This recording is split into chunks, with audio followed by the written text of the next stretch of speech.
ओम शांति। सबने जामुन लिए? कैसे थे? अच्छे थे। जामुन की खूबी क्या है? शुगर के लिए बहुत अच्छा है, और जिसको शुगर ना हो उसको भी अच्छा है। कितनी निर्दोष चीज़ हो गई ना। कोई उसका नुकसान नहीं ना। चलो गुड, मतलब अच्छी चीज़ डाली है अंदर। और मुझे टॉपिक बहुत भारी वाला दिया है। रोगों के मुख्य कारण। वैसे तो ये टॉपिक कोई नया नहीं है, सभी को पता होता है ना, कि रोग क्यों आते हैं। तो थोड़ा पहले मैं आपसे जानूंगी, आपका क्या अनुभव है जीवन से, कि रोग क्यों क्यों किस किस वजह से रोग आते हैं। टेंशन, माइंड से। और खाने पीने का टाइमिंग जब ऊपर नीचे हो जाता है, नींद ठीक नहीं है तो, लाइफस्टाइल डिस्टर्ब होती है तो, ओवर ईटिंग। और sorry, oily food, okay, junk food, oily food. और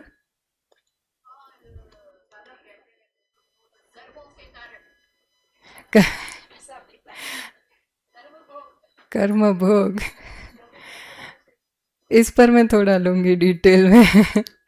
ओके, ज़्यादा बैठे रहने से, सेडेंटरी लाइफस्टाइल की वजह से, और नो एक्सरसाइज, और no walking but more talking, और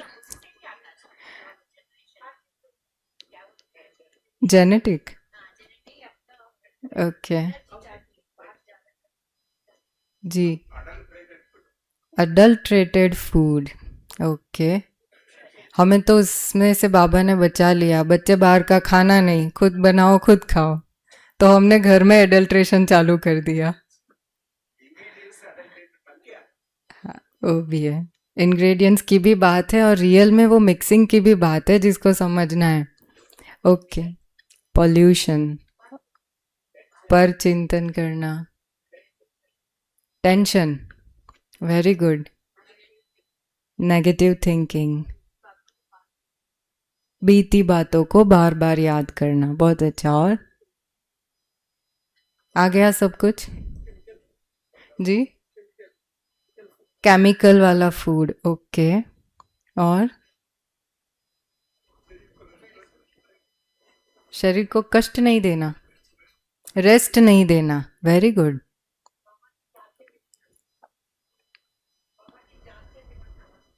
ये बाबा की याद के बिना खाना, ओके, ठीक है। अब सब आ गया। ओके, तो मैं इसमें से कुछ नहीं लूँगी, जो कुछ नया होगा वो लेते हैं, ठीक है।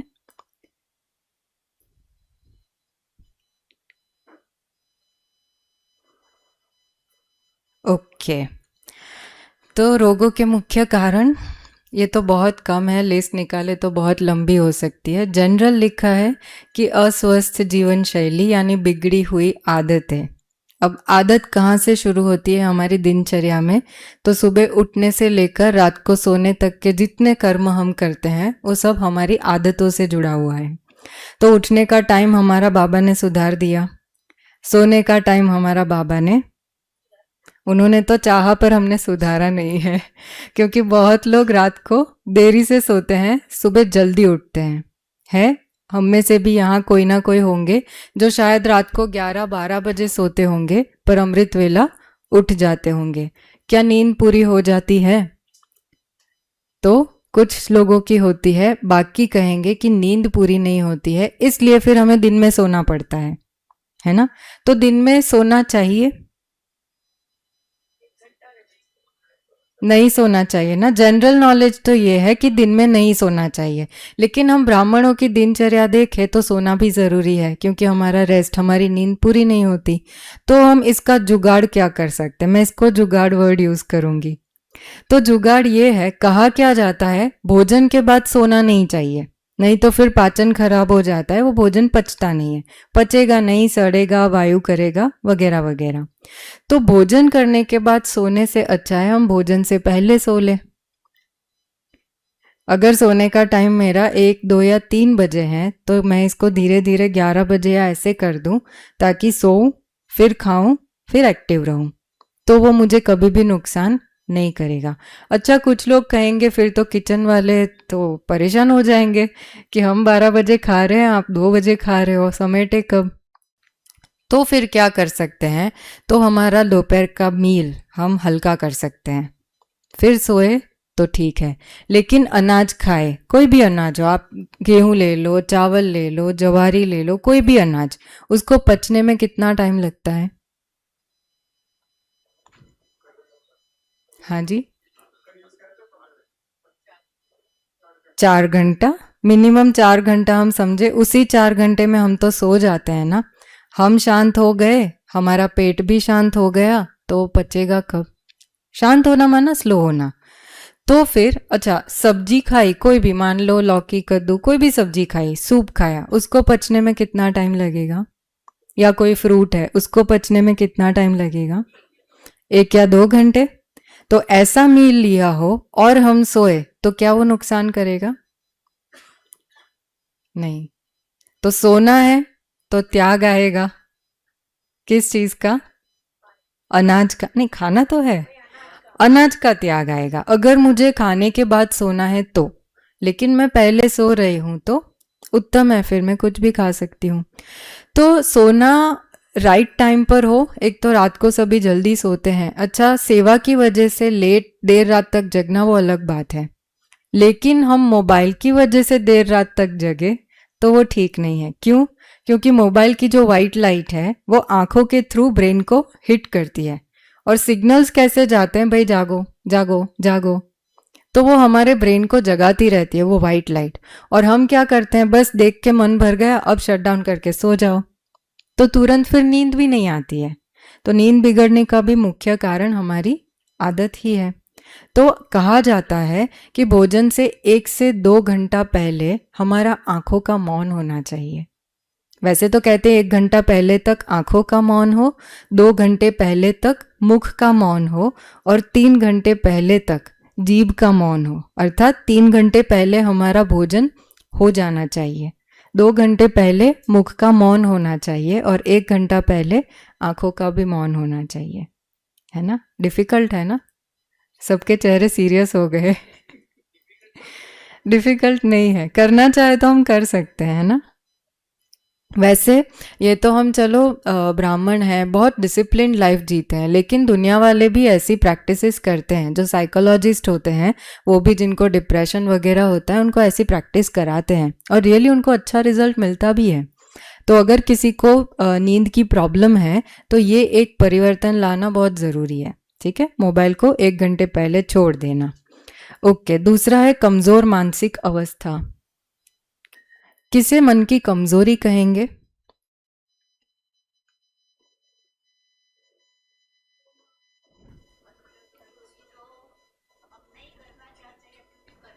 वेरी गुड दीदी, जो नहीं करना चाहते वो हमसे, हम कहते हैं हो जाता है, हम तो नहीं करते, हमसे हो जाता है। जैसे मुझे बोलना नहीं था पर मेरे मुंह से निकल गया, तो इसको कहेंगे कमजोरी। मेरा अपना उस चीज पर, मतलब जो जीभ है मेरी, कर्मेंद्रिय है, उस पर मेरा कंट्रोल नहीं है। और किसे कमजोरी कहेंगे?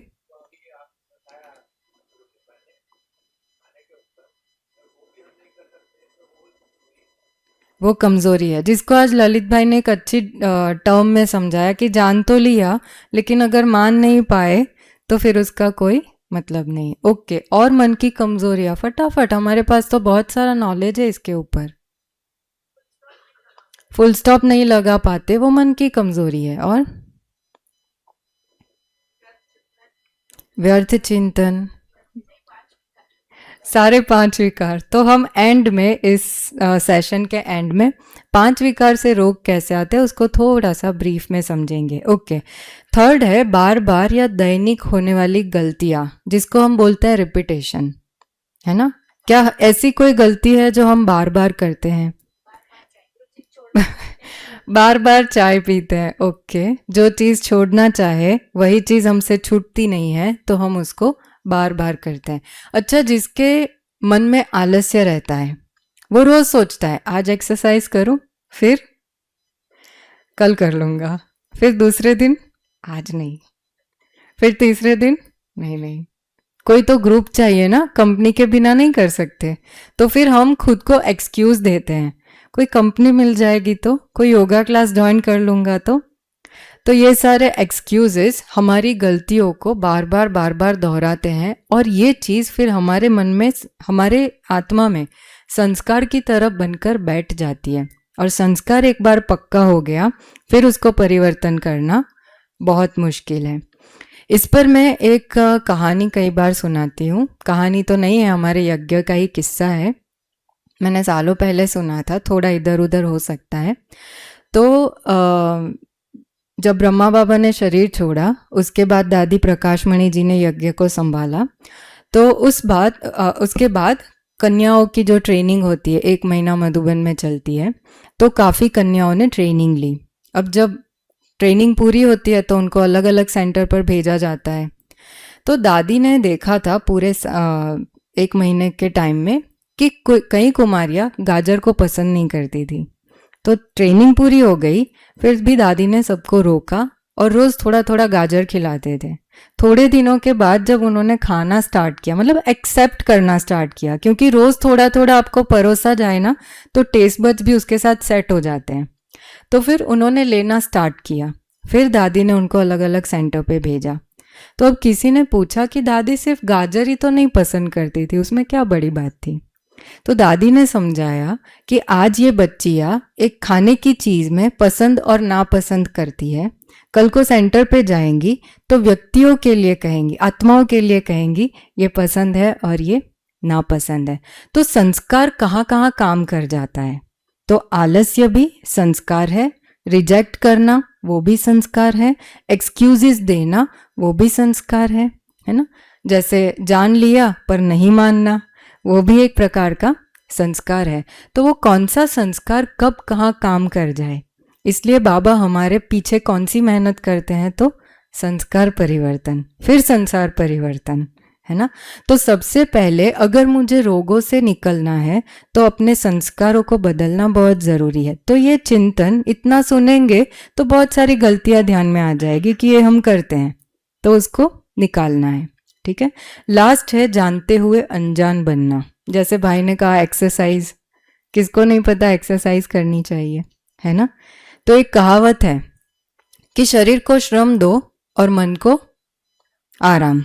हम क्या करते हैं, शरीर को आराम और मन को श्रम, है ना। शरीर को आराम है, गाड़ी आ गई, टू व्हीलर आ गया, ईवी आ गए अब तो, है ना।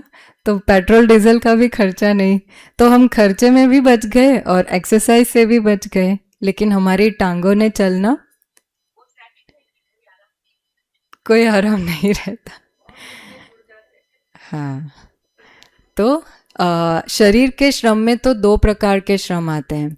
एक तो हार्डवर्क जो हमारा हर अंग करता है, जैसे हाथ से भी आप बहुत कुछ करो, चीज़ें उठाओ रखो, वो भी एक प्रकार का श्रम है। बहनों के पास ये काम था पहले, घर में कपड़े खुद धोते थे, तो वो एक हाथों को श्रम था। फिर उकड़ू बैठना, पहले तो ऐसे ही बैठ के कपड़े धोते थे, अभी कितने लोग उकड़ू बैठते हैं। उकड़ू बैठना पता है, मलासन में जो बैठते हैं उसको उकड़ू बोलते हैं। सबको पता है मलासन कैसे होता है। ओके, हम बैठते हैं, चलो नॉलेज तो है कि वैसा करने से, वो खड़ा होने से, बैठने से हमारे थाइस स्ट्रांग होते हैं। अभी जगह ऐसी है, नहीं तो मैं थोड़ा सा तो कराती। ट्राई करें खड़ा होके बैठने का, मुझे लगता है थोड़ा डिफिकल्ट होगा।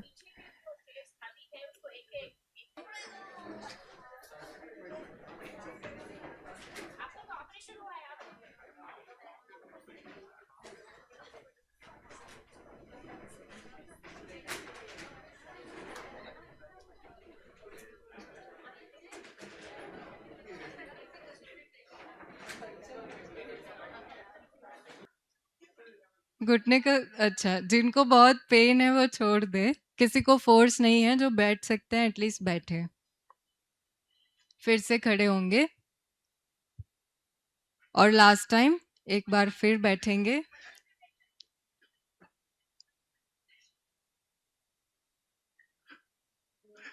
और खड़े होंगे। तो जिनको घुटने का ऑपरेशन होता है, उनको तो चलो पैर मोड़ने में दिक्कत होती है। फिर भी मैं कहूँगी, ये मेरे अनुभव से सुना रही हूँ, इंडिया और फॉरेन में थोड़ा-सा डिफरेंस है। इंडिया में क्या होता है, नी रिप्लेसमेंट हो जाता है ना, तो डॉक्टर्स बोल देते हैं अब पैर को मोड़ना नहीं। और फॉरेन में क्या करते हैं, 3-4 दिन के बाद उनको बिठाते हैं। वैसे नॉर्मली वो लोग नीचे बैठते नहीं, पैर फोल्ड करके, आल्दी-पाल्दी जिसको बोलते हैं। लेकिन फॉरेन में बिठाते हैं, ताकि उनके जो घुटने हैं, उसमें फ्लेक्सिबिलिटी आए, उसमें मूवमेंट आए। तो कभी भी ऐसा नहीं सोचना कि मेरे से होता नहीं है। आप करोगे, तो कर पाओगे। Exactly practice. तो ऐसा रोज एक बार बैठना बहुत ज़रूरी है। पहले सिस्टम क्या था, नीचे बैठ के खाना खाते थे। अभी टेबल हो गया, डाइनिंग टेबल, तो हम कुर्सी पे ही बैठते हैं। पर कुर्सी है कोई बात नहीं, पैर तो फोल्ड कर सकते हैं ना। तो ये प्रैक्टिस हमेशा रखनी चाहिए। ठीक है जी।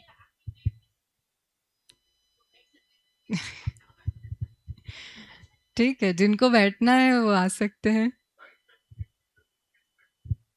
बैठ सकते हैं। अगर तुरंत आपने थोड़ा-थोड़ा उसको मोड़ना चाहा, फिर भी कई लोग सालों के बाद भी थोड़ा-थोड़ा प्रयास ज़रूर करते हैं। आप नीचे मत बैठो, लेकिन ऊपर जैसे बिस्तर है, उस पर बैठ के पैर फ़ोल्ड करने का ट्राई करो। जहाँ दर्द हुआ, वहाँ छोड़ दो। नहीं हो रहा है ना? क्योंकि किया ही नहीं है। कितनी बार किया है? कितनी बार किया?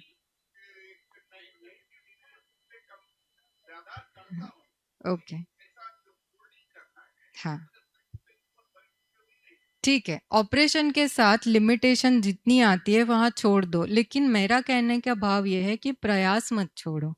प्रयास करना छोड़ देंगे वो छूट जाएगा, है ना? जैसे कोई दरवाज़ा भी होता है, आप उसको सालों तक ना खोलो, तो फिर उतना जंग लग जाता है, तो कई बार वो खुलता भी नहीं है ना?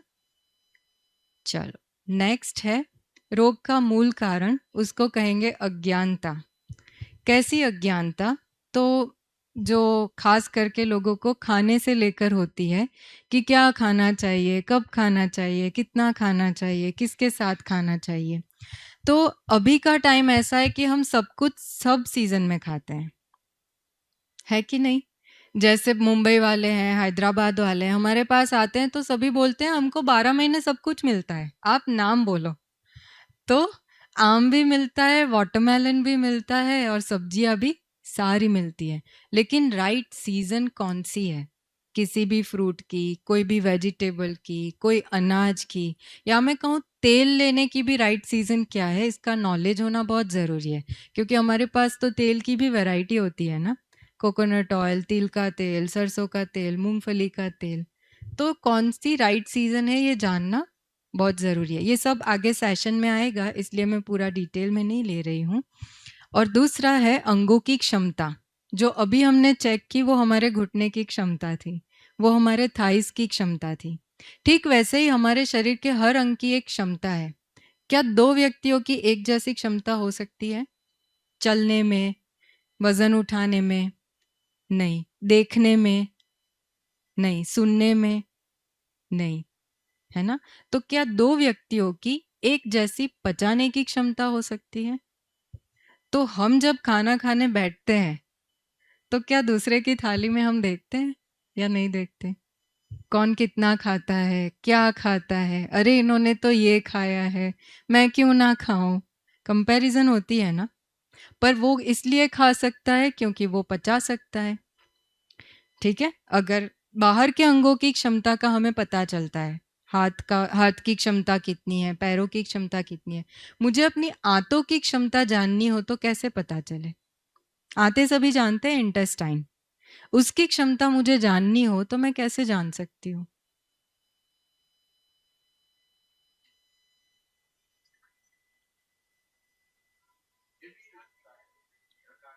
Very good. बहुत हैवी लगता है, ब्लोटिंग हो जाता है, डिहाइड्रेशन जैसा लगता है, और नहीं चलेगा, कॉन्स्टिपेशन नहीं चलेगा, थैंक यू। और डकारे आना, सी, गाड़ी कितने घंटे चलानी चाहिए वो नॉलेज है हमारे पास।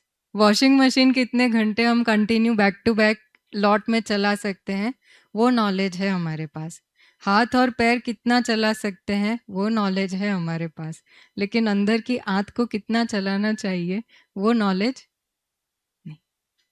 ये नॉलेज क्यों होना चाहिए? कल को अगर हाथ कट गया तो जान चली जाएगी, पैर कट गए तो फिर भी हम जिएंगे, लेकिन आंतें खराब हो गई तो, हार्ट खराब हो गया तो, लंग्स खराब हो गए लिवर खराब हो गया तो, किडनीज खराब हो गई तो यहाँ प्रकृति ने जितनी सिस्टम फिट की है वो अगर कमजोर हुई मतलब हमारी आयु धीरे धीरे घटने लगती है। हाथ भी कमजोर होने लगे ना तो आयु नहीं घटती है, आंखों की रोशनी कमजोर होने लगे तो आयु नहीं घटती है, लेकिन अंदर के ऑर्गन की क्षमता घटने लगती है तो आयु हमारी घटने लगती है। इंटेस्टाइन के लिए मैंने पूछा कि मुझे इंटेस्टाइन की कैपेसिटी को जानना है, तो मुझे कैसे पता चले कि मेरे इंटेस्टाइन की कैपेसिटी कितनी है? इंटेस्टाइन का काम क्या है? डाइजेस्ट करना। तो सामान्य एकदम सादी भाषा में मैं कहूँ, हम जो भी खाते हैं उसको हमारा बॉडी, हमारा पाचन तंत्र उसको दो भाग में डिवाइड करता है। एक को बोलते हैं रस, एक को बोलते हैं मल। रस को वो ले लेता है और मल को वो फेंक देता है। इस क्रिया को बोलते हैं पाचन क्रिया। तो आंतों का दोनों काम है, रस बना उसको लेना और मल बना उसको फेंकना। जो आपने कहा कि कब्ज, तो वो फेंकने का काम हुआ। अगर वो ठीक से नहीं होता तब भी कहेंगे मेरी आंतें कमजोर है। और अगर मेरी आंतों ने रस नहीं लिया, रस वो ले नहीं पाया, तभी भी कहेंगे कि मेरी आंतें कमजोर है। लेकिन मैं खाना कितना डालूं कि वो पचा पाएंगी? जब डेफिशिएंसीज क्रिएट नहीं होती, जब रोग नहीं आते, तो शरीर ने सब कुछ लिया है, ठीक है। लेकिन मुझे पता कैसे चले मैं कितना डालूंगी तो मेरी आंतें पचा पाएंगी? जैसे वॉशिंग मशीन में हमें पता होता है इतने कपड़े डालेंगे ये धो पाएगा, गाड़ी का पता है इतना लोड ये ले पाएगा, लिफ्ट का पता है कि इतना किलो वजन वो उठा पाएगा। आंतें कितना ले पाएंगी, कितना भोजन पचा पाएंगी? तो जैसे हर एक के शरीर की क्षमता अलग, वैसे आंतों की क्षमता अलग। हर एक को अपने आंतों की क्षमता जाननी है तो उसका इंडिकेशन है भूख। जितनी भूख लगती है उतना ही हमारा शरीर पचा पाता है। अब कई लोग हमारे पास जब आते हैं, हम हिस्ट्री लेते हैं तो बोलते हैं भूख ही नहीं लगती, सालों से भूख का एहसास ही नहीं है। तो कहा जाता है कि भूख ना लगना वो रोग की निशानी है, और भूख अति लगना वो भी रोग की निशानी है। मॉडरेटली, जैसे दिन में 2-3 बार जम के भूख लगे, जम के भूख लगे, वो सबसे अच्छी निशानी है। हम क्या करते हैं, थोड़ी बहुत भूख लगी और हम तो भी 2 रोटी चावल थोड़ी सब्जी और दाल ही खाते हैं, पर क्या वो थोड़ी भूख वो 2 रोटी चावल सब्जी और दाल को पचा पाएंगी? फिर जब ब्लोटिंग होता है या हमें हैवी लगता है तो समझना चाहिए कि भूख इतनी थी और मैंने खाया इतना है, क्योंकि अगर भूख इतनी है और मैंने इतना खाया तो मुझे भारीपन कभी फील हो ही नहीं सकता है। इसीलिए शास्त्रों में क्या कहा है, भूख से 2 निवाले 4 निवाले कम खाओ। अब थोड़ी हिलाने वाली बात सुनाऊं तो योगियों के लिए कहा गया है कि भूख से आधा खाओ, लेकिन हम उतना कम नहीं खाएंगे, फिर भी भूख से 4 निवाले कम तो खाने चाहिए, ठीक है। तो अगर खाने पीने में किसी का है ऐसा, अब कुछ लोग बोलेंगे कि मुझे तो पता ही नहीं चलता मेरा पेट भर गया, मैं खाता ही रहता हूँ, फिर जब भारी लगता है मैं छोड़ता हूँ। तो प्रकृति की एक सिस्टम बनी है डकार की। पहली डकार आई, आप अभी भी थोड़ा ले सकते हो, दूसरी डकार आई बस कर दो, तीसरी डकार मतलब हो गया कल्याण, अब ये नहीं पचेगा। लेकिन ये सिग्नल्स भी कब आ पाते हैं? साइंस कहता है कि ब्रेन जब सिग्नल दे हमें कि पेट भर गया, वो सिग्नल देने में भी 20 मिनट लगते हैं। अब 20 मिनट में तो हम 3-4 बार खा सके, जिसकी स्पीड है 5-5 मिनट में जो मील खत्म करते हैं, वो तो 3-4 मील पूरा कर दें। तो तब तक हम काफ़ी खा नहीं चुके, दबा चुके होते हैं, और जिसने दबाया है उसका खाना कभी पचता नहीं है। ठीक है? नेक्स्ट है अशुद्धि। रोग का मुख्य कारण वो है अशुद्धि। अब एक तो अशुद्धि होती है शरीर में, जिसको हम ब्लड टेस्ट में चेक करते हैं, वही चेक करते हैं ना कि क्या बढ़ा हुआ है। तो क्रिएटिनिन बढ़ा है, यूरिक एसिड बढ़ा है, शुगर बढ़ा है। वैसे शुगर काम की चीज़ है। कोई भी एक्टिविटी करने के लिए एनर्जी शुगर से ही मिलती है, लेकिन एक लेवल से ज़्यादा अगर बढ़ जाए शुगर, तो वो भी शरीर के लिए टॉक्सिक बन जाती है, जिसको हम नाम देंगे अशुद्धि। फिर हमारा ध्यान दवाइयों की तरफ जाता है ना? अच्छा, अशुद्धियाँ एक तो ब्लड में होती है, दूसरा जो हमारे अनुभव में है, सबसे अधिक अशुद्धियाँ रहती है हमारी आंतों के अंदर। आंतें सबने देखी है? देखी है? शायद एक सेशन आएगा जिसमें पूरा पिक्चर आपको दिखाएंगे। तो आंतें हमारी काफ़ी लंबी होती है, तो उसके अंदर पुराना मल जमता है। वो महीनों पुराना भी हो सकता है, वो सालों पुराना भी हो सकता है। और जो लोग बोलते हैं कब्ज़ की प्रॉब्लम है, उनकी आंतों में तो रहता ही रहता है। वही पुराना मल धीरे-धीरे टॉक्सिन्स पैदा करता है, जिसको ही कहेंगे अशुद्धि। अब साइंस की अपनी कुछ लिमिटेशन है। कुछ अशुद्धियाँ तो वो टेस्ट के रूप में दिखा देगा, लेकिन ऐसे बहुत सी अशुद्धियाँ बनती है, बहुत से टॉक्सिन्स बनते हैं, जो तो कभी ब्लड रिपोर्ट्स में आते ही नहीं है। फिर जब किसी को रोग आता है, तो बोलते हैं कि रीज़न नॉट फाउंड। आप बहुत सारे डिसीज़ सर्च करेंगे कि what is the reason of this disease, तो अननोन रीज़न ऐसा कुछ लिखा आएगा। तो हम अगर सोचे कि हाँ, मेरे तो सारे लिवर, किडनी सब रिपोर्ट ठीक है, लेकिन अगर शरीर बोल रहा है, जैसे सूजन आ रही है या बहुत हैवीनेस लग रही है, खाना खाने के बाद भी हमें बहुत थकान-थकान सी लगती है, तो ये सारी शरीर की निशानियाँ हैं। अगर मेरी चेहरे की स्किन है, उसका कलर बदल गया, तो ये निशानी है। पैरों की बात करूँ, कई लोगों को व्हाइट-व्हाइट ऐसे डॉट्स आ जाते हैं, तो वो निशानी है। कई लोगों के पैर ब्लैकिश हो जाते हैं, तो वो निशानी है कि शरीर में गड़बड़ है। ये स्किन की बात की। अगर मैं नाखून की बात करूँ, तो नाखून पहले तो पिंकिश होते हैं, एकदम स्मूथ, लेकिन धीरे-धीरे थोड़े से ड्राई, दरदरे हो जाते हैं। कई लोगों के ब्लैक लाइन्स आ जाती है, कई लोगों के सड़ जाते हैं।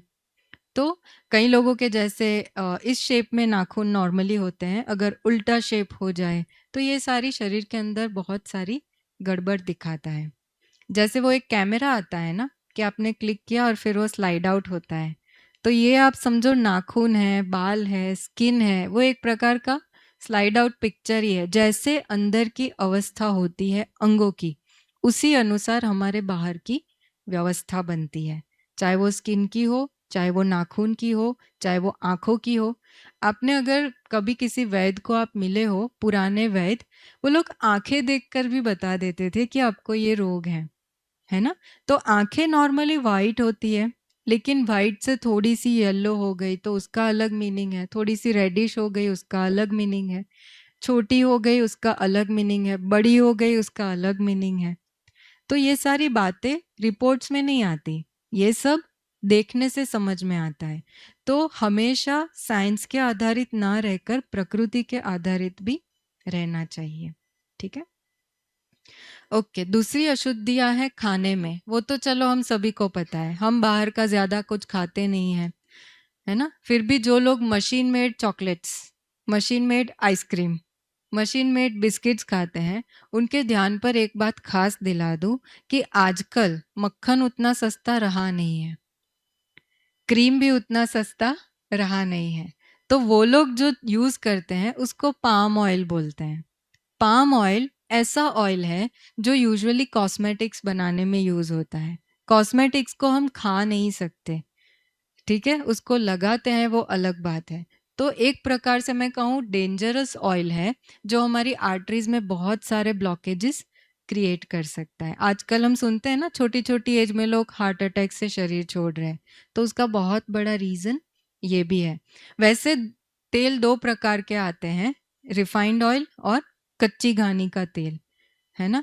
अब कच्ची घानी का तेल बहुत महंगा आता है, सभी को पता होगा, और रिफाइंड ऑयल काफ़ी सस्ता आता है। फिर भी मैं कहूँगी शुद्ध खाओ, कम खाओ। भले महंगा है, 4 चम्मच की बजाय 1 ही चम्मच खाओ दिन में, लेकिन प्योर खाओ, तो हेल्थ हमेशा सुधरी रहेगी। कच्ची घानी, रिफाइंड नहीं, रिफाइंड नहीं, ठीक है। अच्छा, दवाइयों में मिलावट, सुना है सभी ने? सभी ने दवाई खाई है? खाते रहते हैं। वैसे दवाई को खाता कोई नहीं, ये टर्म ही गलत है, हम तो उसको निगलते हैं। खाने को बोले, खाना तो चबाया जाता है, चबा चबा के उसका आनंद लिया जाता है, लेकिन गोली को कोई खाता नहीं, हम उसको पानी डालो और उतारो, बस यही रहता है। तो वो रियल में हमारा फूड नहीं है। अच्छा, दवाइयों में भी इतनी मिलावटें हो चुकी है कि आप सोच नहीं सकते। पैरासीटामोल सभी को पता है, वेरी रेगुलर टैबलेट, उसके बजाय चौक का पाउडर आपको दे दिया जाए, हालत क्या होगी? उसमें भी अगर आपको किडनी स्टोन हो और आपने चौक पाउडर वाली पैरासीटामोल बहुत दिन खाई, तो हालत क्या होगी? अच्छा, आपको कैंसर है और आपके लिए एंटी कैंसर मेडिसिन की बजाय एंटासिड आ जाए, एंटासिड समझते हैं? एसिडिटी की गोली या एसिडिटी की जो भी फॉर्मुलेशन हो, अगर वो आ जाए तो क्या कैंसर क्योर होगा? तो ये सारे रिपोर्टेड एडल्ट्रेशन इन मेडिसिन है ना। हमारे पास जब लोग आते हैं ट्रीटमेंट के लिए, तो कुछ कुछ लोग, ज़्यादा नहीं पर कुछ लोग पूछते हैं हम दूध पीते हैं, वो दूध पीना चाहिए, सच में ओरिजिनल आता होगा? क्योंकि वीडियोस इतने सारे वायरल हो चुके हैं कि दूध को कैसे ये लोग केमिकल से बनाते हैं, तो इतना डाउट, मैं जो खा पी रही हूँ मुझे नहीं पता वो क्या चीज़ है, तो मेडिसिन में भी हमें कहाँ पता है कि हम क्या खा रहे हैं, है ना।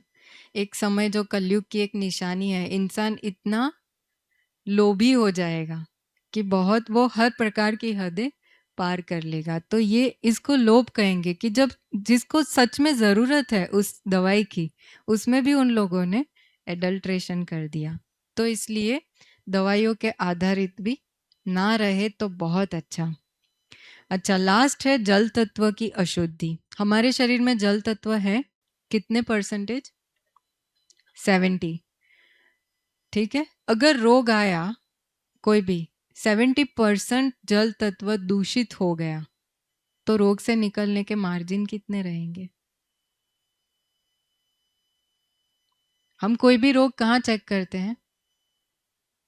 ब्लड में। ब्लड सबसे ज्यादा कौन सा कंटेंट से बना है? जल तत्व। तो ब्लड में अशुद्धि माना जल तत्व में अशुद्धि, मुझे अगर अपने बॉडी को क्लीन करना है तो मुझे क्या क्लीन करना पड़ेगा? सारा जल तत्व, क्योंकि ब्लड तो हर ऑर्गन को सप्लाई करता है, वो बोन्स को भी सप्लाई करता है, वो आईज को, ब्रेन को, हर अंग को सप्लाई करता है। अगर उसके अंदर अशुद्धि आ गई तो वही अंग सबसे ज्यादा डैमेज होता है, जो सबसे अधिक कमजोर होता है ना। अगर मेरे लिवर और किडनी सक्षम है तो वो अशुद्धियों को धीरे धीरे करके निकाल देंगे, लेकिन अगर वो धीरे धीरे कमजोर पड़ने लगे तो फिर उसका निकलना मुश्किल है ना। तो किडनी और लिवर सबके ठीक है?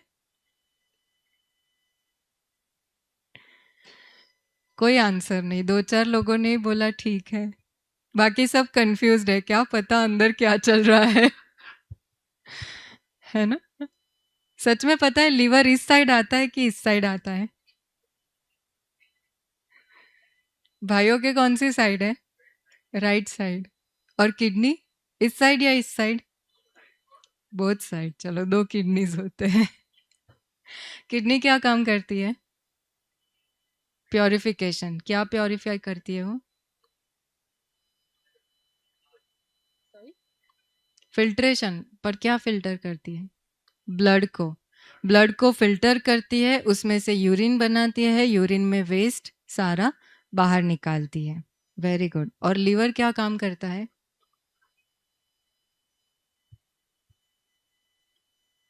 नहीं पता। एंजाइम्स क्या क्रिएट करता है? और पैंक्रियाज भी करता है। सी कितना कंफ्यूजन फैला हुआ है। पता नहीं हमारा लिवर क्या करता है। लिवर का काम है, जब हमारी आंतें कुछ भी पचा के लेती है ना, वो लेकर सीधा ब्लड में डालती है। वो ब्लड सबसे पहले जाएगा लिवर के पास, और लिवर फिर उसमें से सारा क्या कहूँ, ब्रेक डाउन करने का, उसमें से हाँ, छानने का, सादी भाषा में उसको छानने का काम करती है। फिर वहाँ से ब्लड आगे बढ़ता है और फिर पूरे बॉडी में हार्ट के थ्रू वो सर्कुलेट होता है। लीवर के लिए एक खास बात कहूँ, कहा जाता है वो शरीर में 500 प्रकार के काम करता है। जो शुगर हम खाते हैं ना, खाते तो नहीं है, किसी में घोल के पी ही जाते हैं, लेकिन जो चीनी, जिसको हम शुगर बोलते हैं, तो हमें लगता है कि उससे डायबिटीज ही होगा। लेकिन चीनी या शुगर बॉडी में अगर बहुत मात्रा में हो जाए तो फिर लीवर ही उसको फैट बना बनाकर स्टोर करता है, जिसकी वजह से आजकल मेजॉरिटी लोगों को फैटी लीवर होता है। फैटी लीवर अगर आपने जाना नहीं है और अपनी दिनचर्या, अपनी लाइफस्टाइल, अपना डाइट वही लगातार चलता रहता है, तो फिर फैटी लीवर से फाइब्रोसिस, फिर सिरोसिस होता है। और एक बार लिवर डैमेज हुआ फिर बहुत मुश्किल हो जाता है, क्योंकि 500 प्रकार के वो काम करता है। आप सिर्फ इमेजिन करो, एक कंपनी में कोई मैनेजर 500 लोगों को मैनेज करता है, वो किसी दिन बीमार हो जाए, एक दिन की छुट्टी ले, तब तो फिर भी लोग मैनेज कर लेंगे क्योंकि रोज का काम है, कर लेंगे। एक हफ्ता वो छुट्टी ले तो काफी बिगड़ेगा तंत्र। एक महीना छुट्टी ले तो, और एक साल छुट्टी ले तो सत्यानाश, फैक्ट्री बंद हो जाएगी। तो हमारे बॉडी का भी काम कुछ ऐसा ही है। इसलिए अपने अंगों को संभाल के रखना बहुत ज़रूरी है। ठीक है। नेक्स्ट है रोग आने का मुख्य कारण, वो है आधार, जिसके लिए आज भी शायद ललित भाई ने क्लास में कहा आधार मूर्त बनना है ना। बाबा कहते हैं, उन्होंने तो रिपीट किया, बाबा कहते हैं बच्चे आधार मूर्त बनना है। क्यों आधार मूर्त बनना है? अगर हम आधार से चलेंगे तो हम हो जाएंगे अलबेले, कि ये तो देख लेगा, वो कर लेगा, काम हो जाएगा, मैं क्यों फिक्र करूं। यही होता है ना। तो हमें, जिन लोगों को बीमारी का डर नहीं, वो लोग क्या सोचते हैं, हाँ शुगर बढ़ गया तो 2 गोली और खा लेंगे।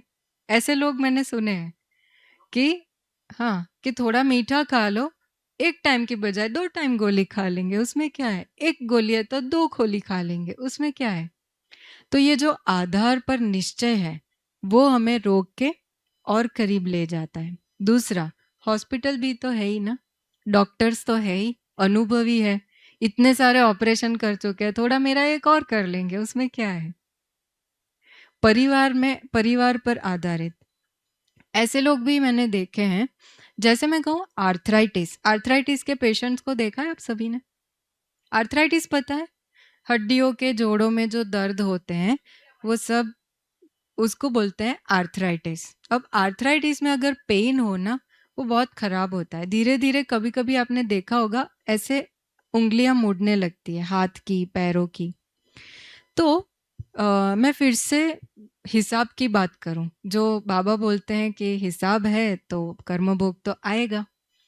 अब मेरे भाग्य में कर्म भोग लिखा होगा तो संस्कार हिसाब के रूप में काम करेगा। उसका मैं एग्जाम्पल देती हूँ। कोई व्यक्ति को ऐसा वाला आर्थराइटिस हो गया है कि उंगलियां मुड़ चुकी है, उसको खास कहा जाता है तुअर यानी अरहर की दाल मत खाना। वो बहुत वायु करती है। आर्थराइटिस माना वात रोग, शरीर में वायु को बिगाड़ने वाला रोग। उसको कहा जाता है कि आप अरहर की दाल मत खाना। अब वो व्यक्ति परहेज के नाम पर 1 साल तक तो नहीं खाता है, लेकिन फिर रोज उसके आसपास वाले खाते हैं। तो एक दिन वो पूछता है कि मैं थोड़ी सी दाल ले लूं तो क्या हो जाएगा, चखने के लिए, 1 साल से नहीं खाई है। अच्छा, मना करने के बाद भी, क्योंकि पता है कि नहीं खा सकते, मना करने के बाद भी वो व्यक्ति थोड़ी थोड़ी दाल लेना शुरू करता है। अच्छा, एक बार ली, 1 हफ्ते तक पेन में कोई ज्यादा फर्क नहीं पड़ा, तो नेक्स्ट वीक जब बनी, फिर से थोड़ी ली, फिर हफ्ते में 2 बार ली, फिर थोड़ी थोड़ी लेना शुरू किया था। अब वो क्वांटिटी बढ़ बढ़ के कटोरी होने लगी।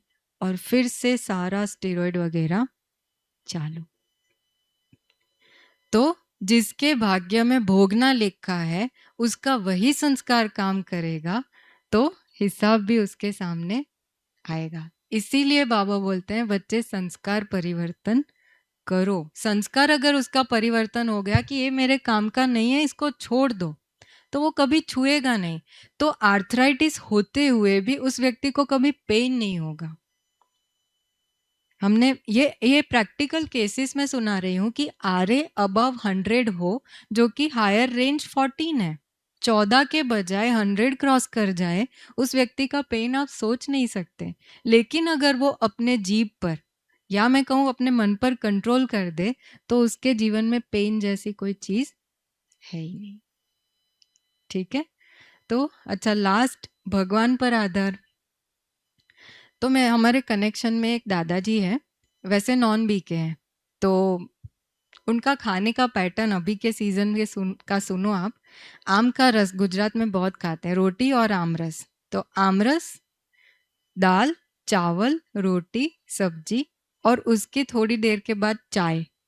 हम हम बोलते हैं दादाजी ये क्या कर रहे हो आप, आपके शरीर का सत्यानाश हो जाएगा। उनकी एज होगी कुछ 75 अब तो है। वो बोलते हैं वो मेरा ठाकुर जी बैठा है ना, वो देख लेगा। मैं सोचूं बेचारा ठाकुर जी भी बोलता होगा बख्श दे मुझे, मेरा गला क्यों पकड़ रहा है। और वैसा ही कुछ हमारे ब्राह्मणों में भी मैंने बहुत देखा है, वो तो बाबा देख लेगा, वो तो बाबा देख लेगा। बाबा बोले, वो पोस्टर भी लगा हुआ है ना, बच्चे फिक्र मत करो मैं बैठा हूँ, इसलिए नहीं बैठा है। तो यही समझने की बात है कि आधार जब ऐसी बातों में हम भगवान को भी बना ले, तो वो हमारी सबसे बड़ी गलती है। ठीक है, फिर है अनियमितता, इरेगुलरिटी, जो दीदी ने ऑलरेडी सुना दिया। हमारे दिनचर्या में बहुत सारी अनियमितता रहती है। जैसे कभी मैंने 12 बजे लंच किया, कभी मैंने 2 बजे लंच किया, कभी 10 बजे मैंने ब्रंच कर लिया, मतलब ब्रेकफास्ट और लंच एक साथ, कभी मैंने 4 बजे लंच किया। तो ये सारी हो गई अनियमितता। कभी मैंने डिनर लिया, कभी मैंने नहीं लिया, कभी मैंने अनाज भर भर के खाया और दूसरे दिन सूप पे पेट भर लिया। तो ये सारी अनियमितता है। मैं ये नहीं कह रही कि 12 बजे फिक्स आपको खा ही लेना है लंच, 7 बजे फिक्स आपको डिनर कर ही लेना है। लेकिन अगर मुझे टाइम कॉन्शियस भी रहना है, तो मुझे अपने डाइट पर ध्यान देना चाहिए। कैसे? मान लो ब्रेकफास्ट में आप पोहा खा रहे हैं, तो पोहा मतलब अनाज, अनाज को पचने में कुछ टाइम लगता है अच्छा खासा। तो आप क्वांटिटी में उतना ही पोहा लो कि 12 बजे जो आपका लंच टाइम है, तब आपको तेज भूख लगे और आप खा सको तेज भूख के साथ। लंच में आप उतनी क्वांटिटी में चीजें लो कि 7 बजे डिनर टाइम तक आपको तेज भूख लगे और आप खाओ। हो सकता है? ठीक है, तो ये एक नियमितता में लाना बहुत जरूरी है। अच्छा, रोग का दूसरा कारण है शारीरिक रचना में अनियमितता। वैसे तो कारण नहीं कहूंगी, ये एक निशानी है। इसको समझते हैं सभी, शारीरिक रचना में अनियमितता? समझ में नहीं आया? समझे ना? पेट जो मोटा हो जाता है वो सबसे बड़ी अनियमितता। यहाँ से अभी तो गाल भी, जिसको डबल चिन बोलते हैं, तो वो भी बढ़ जाता है धीरे धीरे, जिसको भी हम कहेंगे अनियमितता। हमें सबसे प्यारा लगता है हमारा श्री कृष्ण, नई दुनिया का फर्स्ट प्रिंस। उसका पिक्चर क्यों प्यारा लगता है? स्ट्रक्चर कैसा है? एकदम परफेक्ट, नियमित। पेट दिखता है, कमर, कमर भी नहीं दिखती, कमर तो दिखती है, जितनी चाहिए उतनी तो है, लेकिन कमर दिखती है, पेट नहीं दिखता है। और अभी क्या हो रहा है? कमर नहीं दिखती, पेट दिखता है। तो हमें करना क्या है? बनना वैसा है। कब बनेंगे? शरीर छोड़कर? अभी बनना है। अच्छा, सालों से अगर मेरा स्ट्रक्चर बदला है, तो थोड़ा टाइम दीजिए उसको, थोड़ा महीना मेहनत करिए, वापिस वो स्ट्रक्चर आ जाएगा। लेकिन थोड़ा टाइम, जैसे 2, 4, 6 हफ्ता मेहनत की, फिर अरे कुछ नहीं हो रहा, मेरा वज़न स्टक हो गया है, अब इस डाइट से कोई फ़ायदा नहीं, एक्सरसाइज़ से कोई फ़ायदा नहीं, तो इसको कहेंगे मन की कमज़ोर अवस्था, कि हम उसको छोड़ देते हैं, ठीक है? तो हमारे स्ट्रक्चर में भी अनियमितता नहीं होनी चाहिए। वैसे पशु-पंछियों को देखें तो वे सारे नियमों को फ़ॉलो करते हैं। कैसे नियम? पंछियों को आपने देखा है? सब कुछ टाइम से। रात को अगर वो पेड़ पर चढ़ गए, नीचे दाने बिछे हैं, वो कभी नीचे उतर कर नहीं आएँगे। और हम लोग 7 बजे डिनर किया होगा तो भी रात को 10 बजे फ्रिज खुलेगा और उसमें से निकलेगा आइसक्रीम का डिब्बा। फिर 1 स्कूप हम खाएँगे, 1 स्कूप दूसरे को भी ऑफ़र करेंगे। वो बेचारा नहीं भी खाना चाहे उसके पेट में डाल देंगे। गिल्ट फीलिंग नहीं रहना। किस बात की गिल्ट? उनको भी खिलाओ। तो हम बहुत सारे नियमों को तोड़ते हैं। प्रकृति भी नियमों के अनुसार चलती है। आप देखो, आम जिस सीज़न में आएँगे वो उसी सीज़न में आएँगे, है ना? जामुन जिस सीज़न में आएँगे उसी सीज़न में आएँगे। और हम ना सीज़न से चलते हैं, ना टाइम से चलते हैं, कोई नियम नहीं। जैसे पुराने लोगों के नियम होते थे, जो भक्ति करते थे, हमारे एंसेस्टर्स जो भक्ति करते थे, जब तक मंदिर नहीं जाएँगे तब तक खाएँगे नहीं। हमारा भी कहीं न कहीं वो नियम था। काफ़ी लोगों को मैंने बचपन में सुना था कि जब तक मुरली नहीं सुनते हम ब्रेकफ़ास्ट नहीं करते। अभी कैसा है? ब्रेकफ़ास्ट के पहले चाय ले लेते हैं, या तो अभी ड्राई फ्रूट का ट्रेंड चला है, तो ड्राई फ्रूट भिगोकर सिर्फ़ मुरली के पहले हम ले लेते हैं, उसके बाद फिर नाश्ता। तो नियमितता मतलब, नियमितता में बहुत सारी चीज़ें आती हैं। प्रकृति खुद भी फ़ास्टिंग करती है, पता है? पशु-पंछी भी फ़ास्टिंग करते हैं। जब तक प्राणियों को भी भूख नहीं लगती वो लोग खाते नहीं है। इसलिए शेर के बारे में कहते हैं कि शेर अगर भूखा हो ना तो सामने नहीं जाना, और अगर उसका पेट भरा हो आप बाजू में से निकल जाओ वो छेड़ेगा भी नहीं आपको। क्यों? पेट उसका भरा हुआ है, अब वो शिकार नहीं करेगा। और हम भरे हुए पेट पे भी हमारा शिकार तो हो ही जाता है। इसको शिकार नहीं कहेंगे, वैसे नेगेटिव वर्ड है, लेकिन ये बहुत समझने की बात है कि बिना भूख के खाना वो अनियमितता है। अनियमितता शब्द को भी आप गौर से देखो ना तो उसमें नियम शब्द आता है, अनियमित, है ना? तो जब तक नियम नहीं फॉलो करेंगे, एक नियम तो कर्मों के है कि दुख देंगे दुख पाएंगे, सुख देंगे सुख पाएंगे। तो कुछ नियम फिर प्रकृति के बने हैं। तो बहुत सारे नियम अभी तो नहीं ले रहे हैं, पीछे बहुत सारे क्लासेस होंगे, उसमें आएंगे तो सारे धीरे-धीरे फॉलो करना है, ठीक है? अच्छा, मोटापा अच्छी चीज़ नहीं है, ये तो सबको पता है, फिर भी मैंने लिया है। उसका रीज़न है, मोटापे को समझना बहुत ज़रूरी है कि वो शरीर में कैसे डैमेज क्रिएट करता है। तो पहला पॉइंट मैंने लिखा है विसरल फैट। फैट हमारे बॉडी में 2 प्रकार की होती है, सबक्यूटेनियस, विसरल। साइंटिफिक टर्म से इसमें हम जाएँगे नहीं। लेकिन सादी भाषा में कहूँ तो जब हम मोटे होते हैं, तो मेजॉरिटी लोगों को हम यही पूछते हैं, क्या जमाया है आपने? पेट अगर बढ़ गया है तो बढ़े हुए पेट में क्या है? तो मेजॉरिटी सभी कहेंगे फैट जमा है। तो फैट कहाँ जमती है? वो हर ऑर्गन के आसपास जमती है ना? अब आप हार्ट को सोचो, हार्ट का काम क्या है?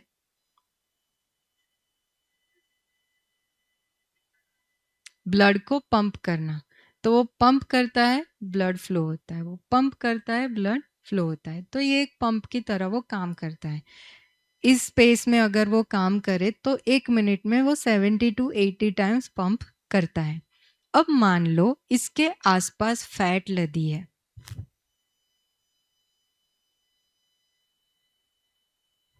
मुश्किल है, उसको प्रेशर पड़ेगा। अब ऐसा सालों तक वो काम कर रहा है, तो उसकी क्षमता घटेगी धीरे-धीरे। समझ में आई बात? दूसरे हमारे लंग्स हैं, फेफड़े जिसको बोलते हैं। हम हर घड़ी सांस लेते हैं, छोड़ते हैं। तो लंग्स 2 है, दोनों ऐसे एक्सपांड होते हैं, फिर हम उसको श्रिंक करते हैं, फिर एक्सपांड करते हैं, फिर उसको श्रिंक करते हैं। अब जब एक्सपांशन के मोड में आते हैं लेकिन आसपास फैट लदी है, तो खुल के वो फूल भी नहीं पाते हैं। थोड़ा फूले बस फैट ने उसको दबा दिया, थोड़ा फूले फैट ने उसको दबा दिया। इसलिए जिनको मोटापा होता है वो लोग ज्यादा लंबा चलते हैं तो बोलते हैं सांसें फूल जाती है। सीढ़ियाँ चढ़ने उतरने को बोलो तो कहेंगे सांसें फूल जाती है, क्योंकि लंग्स एक्सपांड ही नहीं हो पाते हैं, है ना। तीसरा एक ऑर्गन जिसको हम कहेंगे आंतें। आंतों का काम क्या है? तो आंतें ना एक प्रकार की मूवमेंट करती है जिसको बोलते हैं पेरिस्टालसिस मूवमेंट। वो ऐसे ऐसे मूव करके धक्का देती है, मल को आगे धकेलती है। अब इस मूवमेंट करने में भी उसके आसपास फैट लदी है, उसकी मूवमेंट हो पाएगी अच्छे से? नहीं। जब वो मूवमेंट करके मल को आगे नहीं धकेल पाएगा तो वो निकाल कैसे पाएगा? और निकाल नहीं पाएगा तो वो जमा होगा, जमा होगा तो वही फिर रोग का कारण बनेगा। ठीक है, इसलिए फैट बिल्कुल भी अच्छी चीज नहीं है। जो लोग पतले हैं उनको बहुत गम नहीं करना चाहिए कि हम पतले हैं। चलो एक बार फिर से वो थोड़ा उकड़ू बैठने वाला कर ले। खड़े हो जाएंगे सभी। जिनको नी रिप्लेसमेंट हुआ है वो छोड़ दे, बाकी तो सभी कर सकते हैं।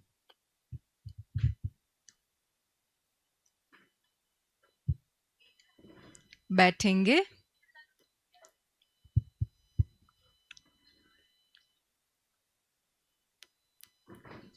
शिव बाबा की याद बढ़ गई। हाय शिव बाबा।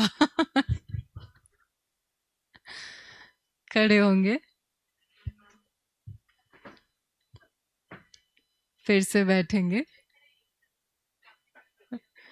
अच्छा ट्रैफिक कंट्रोल। ओके, एक बार खड़े होंगे। ट्रैफिक कंट्रोल का टाइम है, बाबा को खड़े खड़े ही याद करेंगे।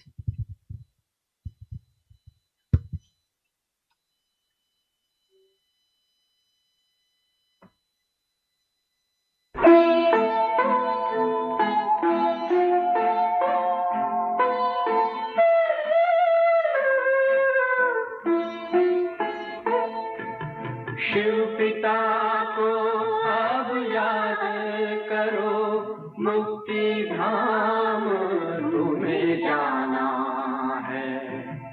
अपने सुकर्मों के बल पर ही सतयुग में तुमको आना है।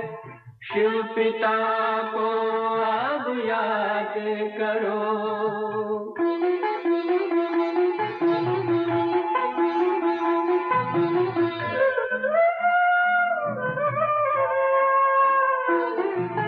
ये संगम का स्वर्णिम युग है, शिव पिता फिर से आया है। ब्रह्मांक से शिव बाबा ने वही गीता ज्ञान सुनाया है।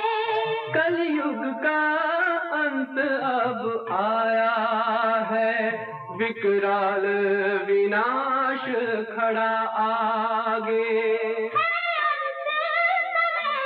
अब हम सबका शिव पिता ने बतलाया है। शिव पिता को अब याद करो।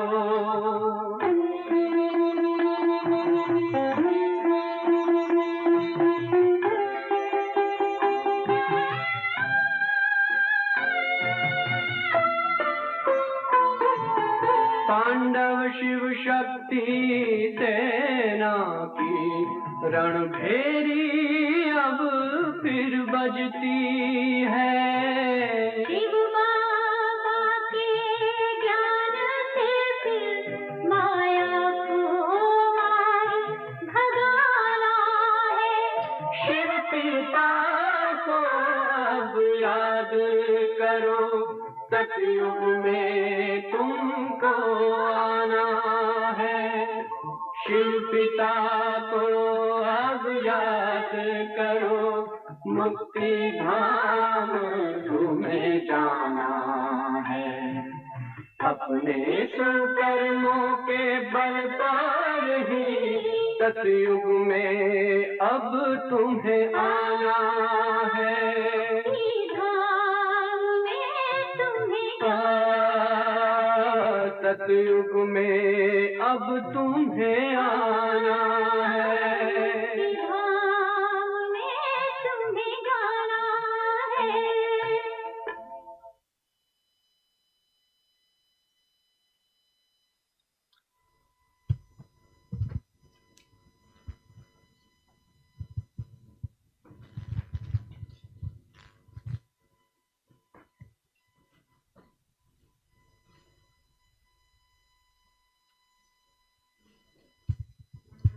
यहाँ बैठ जाइए।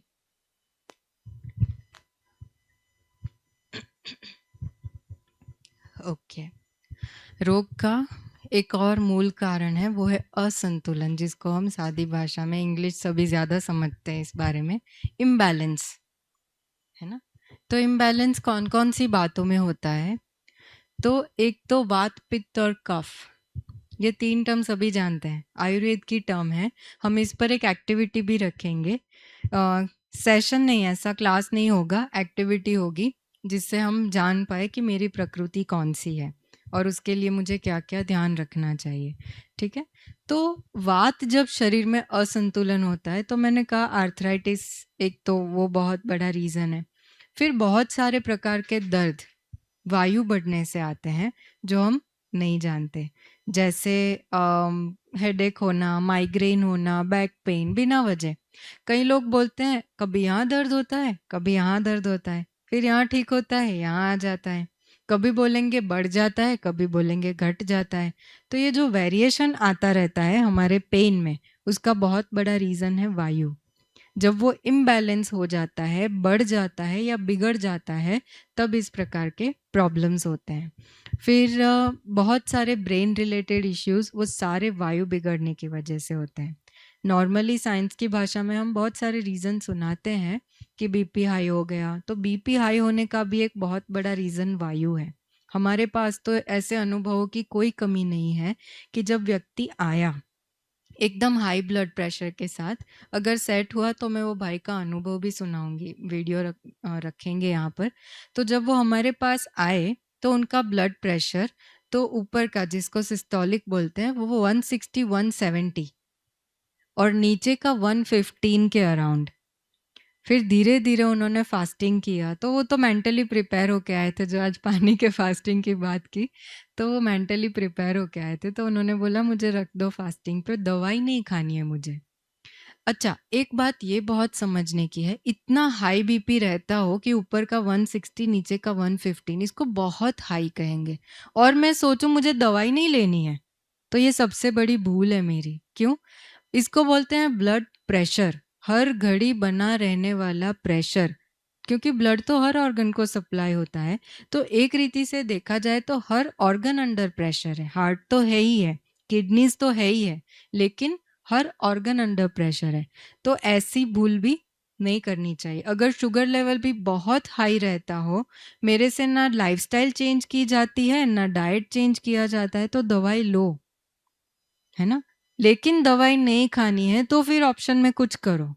तो कुछ क्या कर सकते हैं? फास्टिंग कर सकते हैं, थोड़ा सा लाइट डाइट कर सकते हैं, प्रॉब्लम के अकॉर्डिंग एक्सरसाइज कर सकते हैं, थोड़ा सा स्ट्रेस कम कर सकते हैं, है ना। ये सारी चीज़ें आती हैं। तो वो भाई ने जब फास्टिंग किया, लगभग 8-10 दिन के बाद उनका बीपी बाद में कैसा, ऊपर का 115 और नीचे का 70s 80s। आप डिफरेंस सोच सकते हो, 8-10 दिन का ये डिफरेंस। तो रीज़न क्या? जब भी उनको पूछो पेट मेरा फूला हुआ है, पेट मेरा फूला हुआ है, वायु। वायु का रोल है प्रेशर डालना। जैसे बलून भी हम क्या करते हैं, इतना सा बलून, इसमें हवा भरो तो वो हवा के प्रेशर से फूलता है। जब वॉल के ऊपर प्रेशर बनता है तब वो बलून फूलता है। ठीक वैसे ही हमारा शरीर भी कब फूलेगा? अंदर जब पड़ा हुआ वायु बढ़ेगा और प्रेशर डालेगा। जहाँ प्रेशर डालेगा वहाँ पे फिर पेन होगा। बाहर की ओर प्रेशर डाला तो फील होता है, लेकिन अंदर की ओर ऑर्गन्स पर जब प्रेशर आता है वो हमें फील नहीं होता। हार्ट पर प्रेशर डालेगा वो कैसे पता चलेगा, है ना? इसलिए कभी भी ये बीपी और डायबिटीज वाला असंतुलन भी हमारे बॉडी में होना नहीं चाहिए। अभी के टाइम में तो देखा जाए तो हार्मोन्स भी इम्बैलेंस। मैं बहनों की बात करूं तो यंग जितनी भी लेडीज है, बहनें हैं, तो सबके हार्मोन्स इम्बैलेंस, सबके मतलब 10 में से 8 से 9 के इम्बैलेंस्ड। रीजन क्या? स्ट्रेस। छोटी छोटी कन्याएं दीदी। और चलो, स्ट्रेस इज वन रीजन। और लैक ऑफ एक्सरसाइज, बहुत अच्छा। और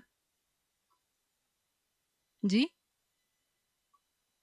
नो न्यूट्रिशन। और जी, टेंशन, इनडाइजेशन, बहुत अच्छा। और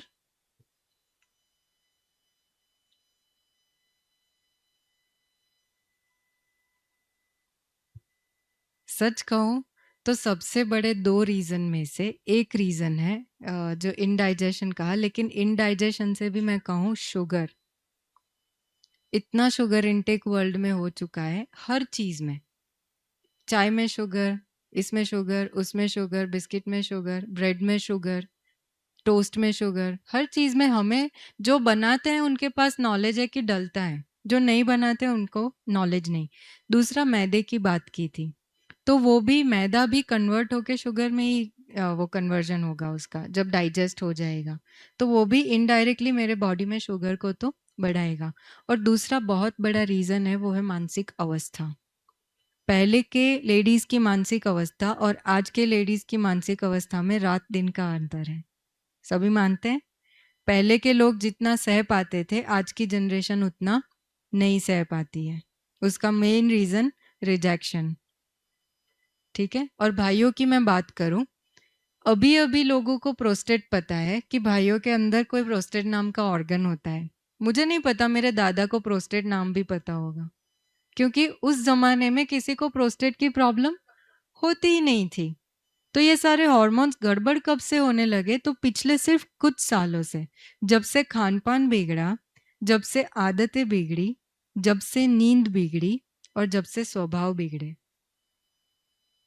है ना? तो अगर मुझे हार्मोन्स में भी, क्योंकि बॉडी का सिस्टम कैसा बना है, आप जैसा सोचोगे उस अनुसार आप अंदर फील करोगे, जैसा आप फील करोगे उस अनुसार हार्मोन्स रिलीज होंगे। आप हैप्पी फील कर रहे हो तो अलग हार्मोन रिलीज होगा, आप स्ट्रेस्ड फील करते हो तो अलग हार्मोन रिलीज होगा।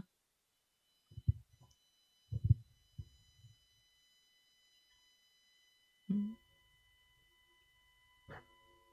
हम्म।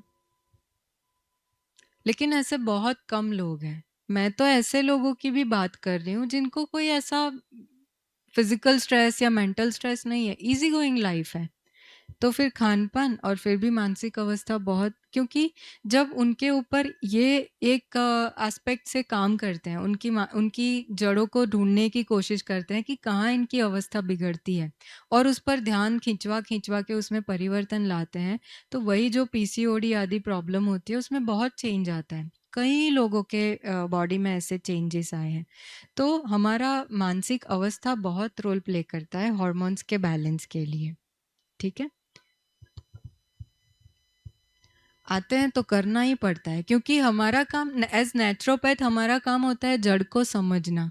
हमेशा जड़ बाहर ही नहीं होती। सी, जो आज ललित भाई ने भी कहा, क्या करेंगे, कच्चा खिलाएंगे, पानी पे रखेंगे? नहीं। जड़ अगर मन में पड़ी है, जैसे ब्लड प्रेशर की मैं बात करूं, कुछ लोगों का नेचर ही होता है टेंशन लेने का, छोटी छोटी बात में क्या होगा, कब होगा, कैसे होगा। तो ऐसे लोगों का बीपी बिना वजह भी हाई हो जाता है। अब वो लोग दवाई ले तो उसका रिजल्ट ही नहीं मिलता है। क्यों? जड़ मन में पड़ी है और काम तन पर कर रहे हैं। अभी मैं रिसेंट एक अनुभव सुनाऊं। हमारे जान पहचान में एक बहन को पैरालिसिस हुआ, तो उनको हॉस्पिटलाइज किया। अब 3 दिन तक उनका पेट साफ नहीं हुआ। स्वाभाविक है, पेट साफ नहीं होगा तो वायु बनती है, ब्लोटेड फील करते हैं। उनका बीपी ऐसे बढ़ता ही जा रहा है, बढ़ता ही जा रहा है। डॉक्टर ने 1 टाइम के बजाय 2 टाइम 3 टाइम टैबलेट दी, वो कंट्रोल में ही नहीं आ रहा। फिर बात-बात में उनके बहन बोल गए कि 3 दिन से इसका पेट साफ नहीं हुआ है।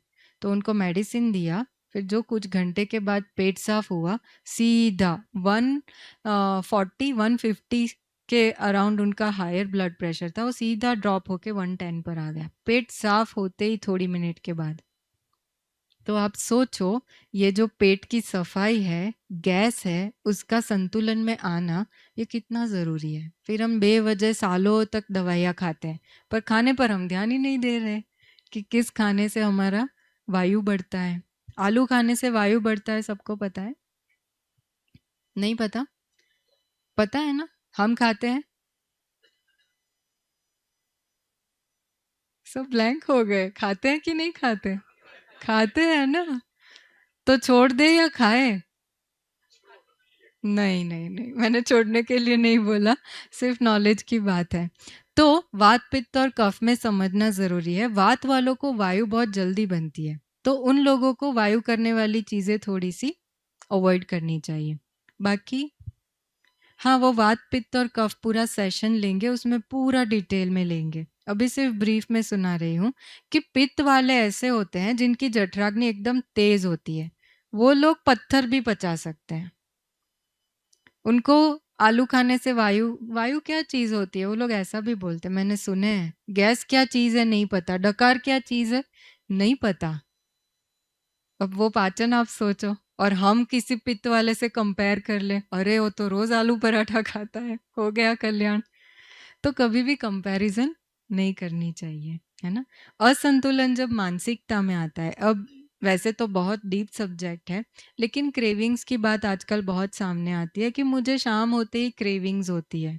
मोस्टली क्रेविंग्स दिन पूरा होते ही होती है। सबको होती है या किसी-किसी को अनुभव है? क्रेविंग क्या चीज़ है वो नहीं पता, तो आप बहुत लकी है।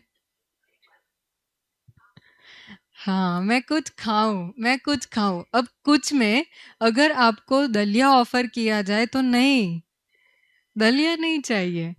रोटी, वो भी नहीं चाहिए। पकौड़े चाहिए, पकौड़े भी ठीक, उनको शुगर चाहिए। कोई हाँ, कुछ भी मीठा खिला दो, चिप्स खिला दो, बिस्किट खिला दो, या खजूर भी, थोड़ा हेल्दी ऑप्शन में खजूर भी चलेगा, लेकिन कुछ मीठा खिला दो। तो अभी का टाइम ऐसा है, जो हमने आगे भी देखा, कि अभी के टाइम में लोग तन को कम श्रम देते हैं और मन को अधिक श्रम देते हैं। तो जो लोग मन को बहुत श्रम देते हैं, पूरे दिन की भागदौड़ और एक्टिविटी के बाद उनका मन धीरे-धीरे थकने लगता है। वो थका हुआ मन कुछ ऐसा मांगता है जो मज़ा आ जाए, वाली फीलिंग आए।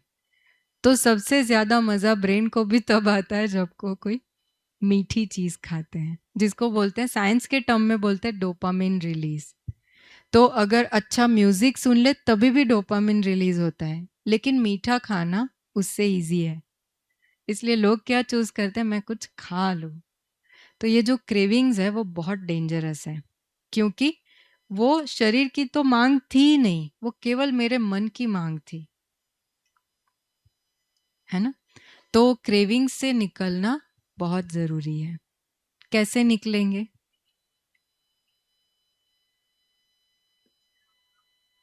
हर एक की अलग होती है, लेकिन ज़्यादातर जो साइंस कहता है कि ज़्यादातर लोग स्वीट यानी कार्ब्स, स्वीट मतलब ऐसा नहीं कि स्वीट टेस्ट, जैसा मैंने कहा चिप्स भी उनको बहुत अपील करती है। मैं आपको एक बात कहूँ, चिप्स जो आती है अभी मार्केट में, हम लोग तो नहीं खाते हैं, लेकिन ये लोग उसको भी इंजीनियर करते हैं, मैं उसका इंजीनियरिंग बोलूँगी। तो लैब्स होती है जिसमें रिसर्च होता है कि उसमें कितना केमिकल कितनी मात्रा में डालेंगे तो एक प्रकार का क्रंच क्रिएट होगा, जो हम तोड़ते हैं तो वो जो कट आवाज़ आती है ना, कुछ ऐसी आवाज़ें होती है जो हमारे ब्रेन को बहुत अपील करती है, एक प्रकार का सुख का अनुभव कराती है। तो हाँ, रियली। और ऐसे-ऐसे इंजीनियर होके चिप्स बनते हैं। अब वो खाना तो आलू तो होता ही नहीं है, ज़्यादातर उसके अंदर केमिकल्स ही रहते हैं। आप कभी लिस्ट पढ़ना उसका, जो चिप्स आता है ना पैकेट्स उसके पीछे। तो हमें बाबा ने इस बात से तो बहुत बचा लिया है, लेकिन फिर घर में हम तल-तल के खाए तो गए काम से। खाना चाहिए तला हुआ।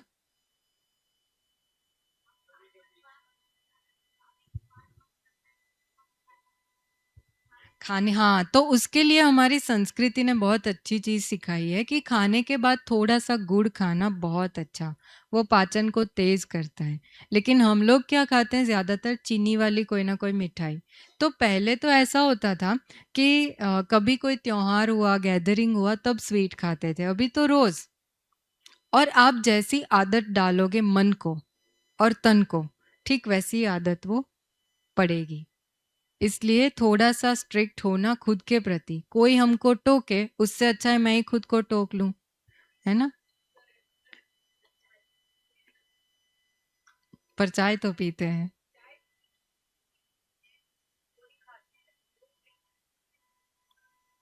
Very good. अच्छा, इम्पेशेंट होना, वो भी एक प्रकार का मानसिक असंतुलन है। धैर्यता सभी समझते हैं, हमारे में है। किसके अंदर धैर्यता है?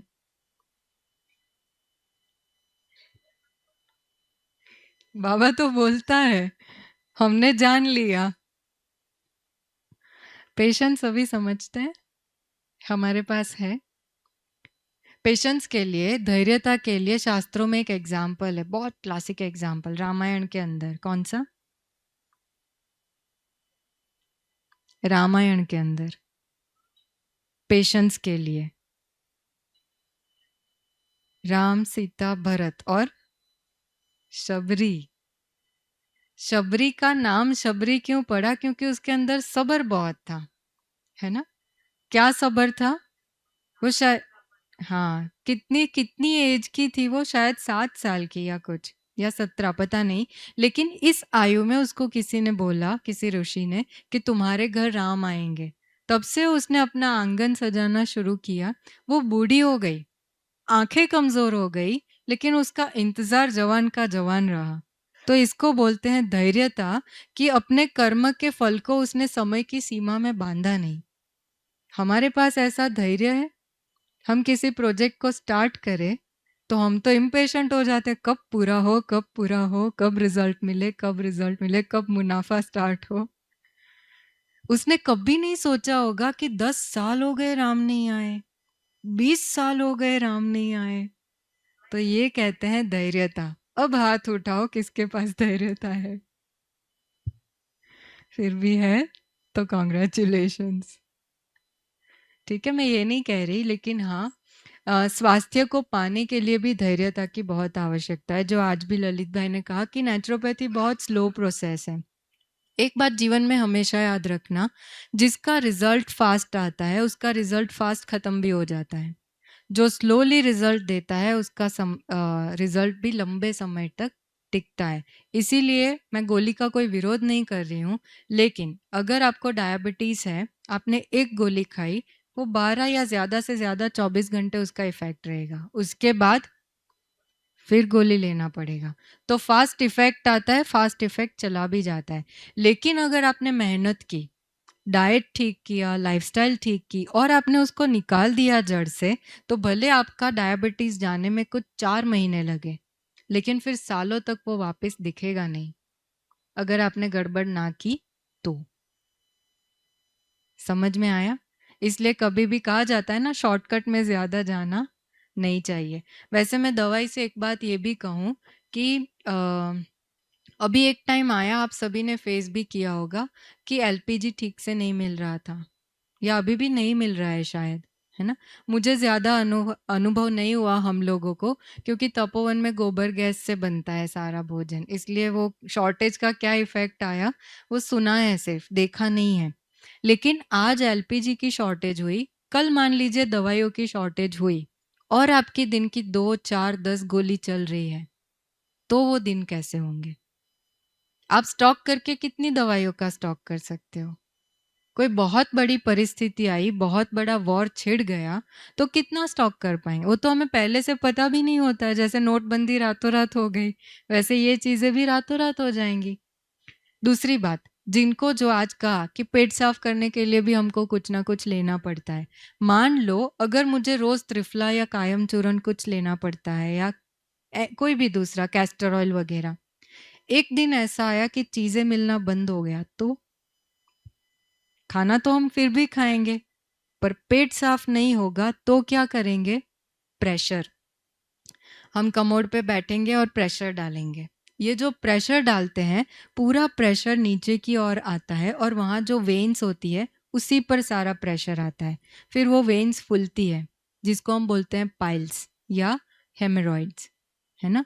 तो ये पाइल्स धीरे धीरे फिर स्टूल अगर मेरा रोज रोज हार्ड होने लगेगा, उसको घिस के निकलेगा तो ब्लीडिंग भी स्टार्ट होगा, है ना? कईयों को होता ही है, हमारे पास आते हैं कि कॉन्स्टिपेशन भी बहुत है, पाइल्स भी बहुत है, क्या करें? अब इसमें भी फिर मुझे टेस्ट नहीं छोड़ना है। जैसे हम गुजराती लोग तो मीठा ज़्यादा खाते हैं, लेकिन यहाँ के लोग तीखा ज़्यादा खाते हैं। अब तीखे में आप अदरक यूज़ कर रहे हो या मिर्ची यूज़ कर रहे हो या काला मिर्च यूज़ कर रहे हो, तीखा तीनों है, लेकिन तीनों के गुण अलग हैं। मिर्ची तो हरी मिर्च तो मना ही करते हैं, पाइल्स है तो मत खाओ, है ना? छोटे हैं तो फिर भी थोड़ा बहुत इधर उधर चलता है, लेकिन बड़े पाइल्स हैं तो हरी मिर्च को छूना नहीं। अब अगर मेरा स्वाद ना छूटे तो पैसे छूटे, क्योंकि ऑपरेशन कराना पड़ेगा पाइल्स का, है ना? तो ये सारी बहुत समझने की बातें हैं शरीर के बारे में। अच्छा, और रोग का मुख्य कारण है वो है अभाव। तो अभी बहुत सारे, ये तो ब्लड रिपोर्ट से हमको पता है कि भाई मिनरल की डेफिशिएंसी आ रही है, जिंक कम पड़ हो गया है या मैंगनीज मैग्नीशियम कम हो गया है, विटामिन डी, विटामिन B12, है ना? ये तो बहुत कॉमन है। लेकिन मैं कहूँ एनर्जी की कमी, जो आज दीदी ने भी सुनाया, फिर ललित भाई ने भी उसको एक्सप्लेन किया कि हमारे शरीर की हर क्रिया के लिए एनर्जी चाहिए। मैं बोल रही हूँ अभी तो मुझे एनर्जी चाहिए। आप सुनते सुनते थोड़ा थोड़ा सिर हिला रहे हैं तो एनर्जी चाहिए। हम सभी स्थिर बैठे हैं तो स्थिरता से बैठने के लिए भी एनर्जी चाहिए, नहीं तो हम गिर जाए एनर्जी ना हो तो। ठीक वैसे ही मैं जो भी खाती हूँ, हम जो भी खाते हैं, उसको पचाने के लिए एनर्जी चाहिए। तो शरीर में रोग आते हैं, उससे फाइट करने के लिए भी एनर्जी चाहिए। लेकिन जब अंगों की एनर्जी कम होने लगती है तो वहां से फिर रोग की शुरुआत होती है। और एनर्जी कम क्यों होती है? जब हम उसको खर्च अधिक करते हैं। दूसरा, अगर कोई व्यक्ति ऑलरेडी कमजोर है और वो हैवी काम करने जाए, जैसे ये टेबल है, हाँ, हम जैसे लोग तो आराम से इसको हिला देंगे, लेकिन कोई 5 साल का बच्चा होगा तो उसके लिए डिफिकल्ट है। उसके लिए ये प्लास्टिक की चेयर हिलाना बहुत इजी है, आप बोलो तो वो सारा हॉल क्लियर कर सकता है। तो इसको कहते हैं क्षमता। जब वो अपनी क्षमता से अधिक काम करने की कोशिश करेगा और ऐसा लगातार करेगा, फिर वो कमजोर होने लगेगा, क्योंकि उसकी एनर्जी अधिक खर्च होती है। ठीक वैसे ही बिना भूख के जब हम खाते हैं तो पचाने में आंतों की एनर्जी बहुत वेस्ट जाती है। जैसा मैंने कहा, मोटापा है, अगर आसपास फैट लदी है तो हार्ट की एनर्जी बहुत ज्यादा खर्च होती है ना? तो ये बहुत सारे छोटे छोटे रीजंस है। और इंसान अगर सबसे ज्यादा एनर्जी खर्च करता है तो वो है बोलने में, देखने में और सोचने में। हमारे जितना कोई प्राणी बोलता है? गाय दिन में कितनी बार बोलती है?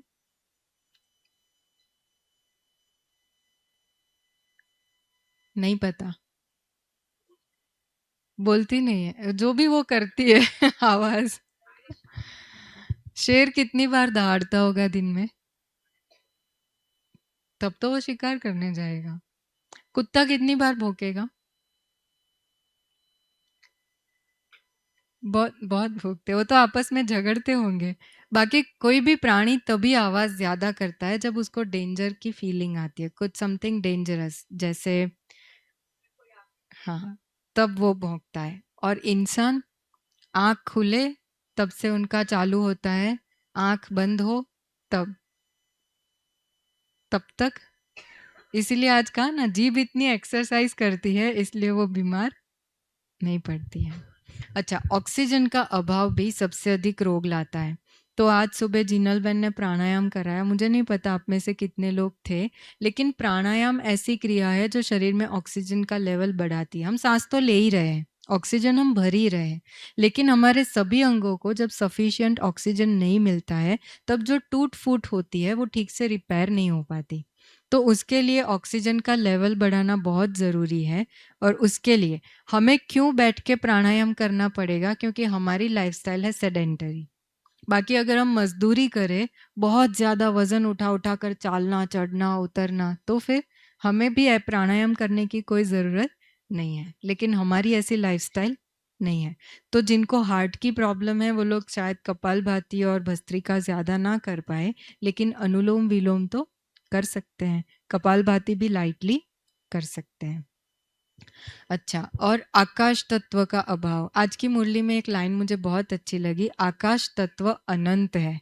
जो तत्व अनंत है उसकी क्षमता या उसकी पावर भी अनंत है। हमारे शरीर में भी आकाश तत्व है। कहाँ? मुंह में और कानों में, 9 प्लेसेस बोलते हैं, वोकल सिस्टम में, और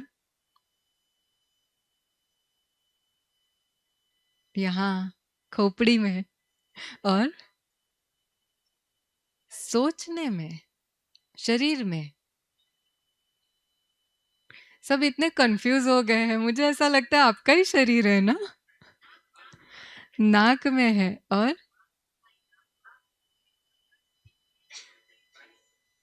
लंग्स में है, और इस साइड से कोई आवाज ही नहीं आती है। सुन रहे हैं ना सभी? जग रहे हैं? Thank you very much for waving your hands. आपके शरीर में आकाश तत्व कहाँ है?